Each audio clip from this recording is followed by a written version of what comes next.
প্রিয় দর্শক, আসসালামু আলাইকুম। সবাইকে স্বাগত জানাচ্ছি আমার আজকের এপিসোডে। আমি আজকে আপনাদেরকে শসা দিয়ে খুব হেলদি একটা রেসিপি তৈরি করে দেখাবো। এটা দেখতে যেমন সিম্পল, খেতে কিন্তু অসম্ভব মজা। আশা করি রেসিপিটি আপনাদের কাছে ভালো লাগবে। এখানে আমি 500 গ্রামের মতো শসা নিয়েছি। শসাগুলোকে ছুলে ধুয়ে টুকরো করে কেটে নিয়েছি। এখন পরিমাণ মতো লবণ দিয়ে এগুলোকে আমি কিছুক্ষণ কচলে নিব, যেন এর থেকে পানিটা বের হয়ে আসে। শসা রান্না করলে যে একটা ভ্যাপসা গন্ধ আসে, ওই গন্ধটা আর থাকবে না। আধা ঘন্টা পর আমি আপনাদেরকে দেখাচ্ছি। দেখুন, এর থেকে অনেকখানি পানি বের হয়ে গিয়েছে। এখন এগুলোকে আমি ভালো করে ধুয়ে নিব। এখানে আমি 8 পিস মিডিয়াম সাইজের চিংড়ি মাছ নিয়েছি। মাছগুলোকে ধুয়ে কেটে ভালো করে পরিষ্কার করে নিয়েছি। মাথার অংশে যেই ময়লা থাকে ওই ময়লাটা আমি বের করে পরিষ্কার করে নিয়েছি। এখন মাছগুলোকে উল্টে পাল্টে আমি ভেজে নিব।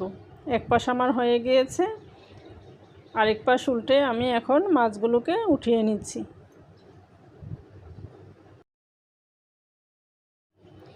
এখানে আমি মাছ ভাজার তেলের সাথে আরেকটু তেল অ্যাড করে রান্নাটা করে নিব। তেলটা গরম হয়ে গেলে এখানে আমি দিয়ে দিচ্ছি 2 টেবিল চামচ পেঁয়াজ বাটা, সাথে দিচ্ছি অল্প একটু রসুন বাটা। দিয়ে এখন পেঁয়াজ আর রসুন আমি একসাথে ভালো করে কষিয়ে নিব।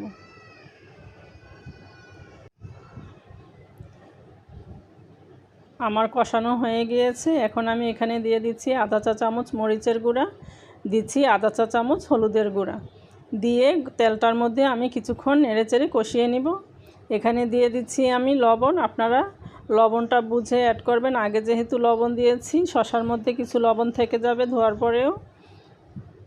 এখন আমি অল্প পানি দিয়ে মশলাগুলোকে ভালো করে কষিয়ে শসাগুলো দিয়ে দিচ্ছি।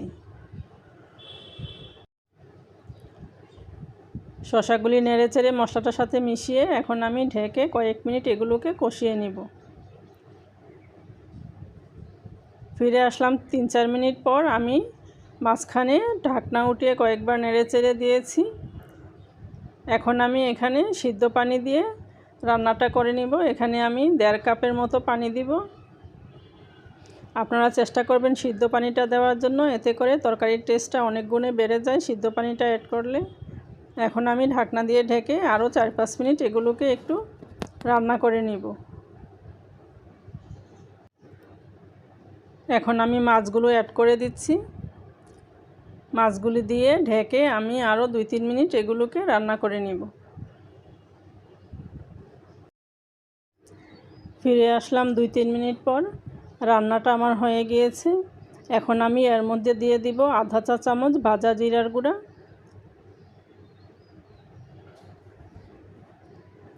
আমি আর কোনো মশলা এখানে দিব না। ধনেপাতা দিয়ে রান্নাটা শেষ করে নিচ্ছি। এখন আমি চুলার জালটা বন্ধ করে 2-3 মিনিট একটু ঢেকে রেখে দিব। তারপর আপনাদেরকে পরিবেশন করে দেখিয়ে দিচ্ছি।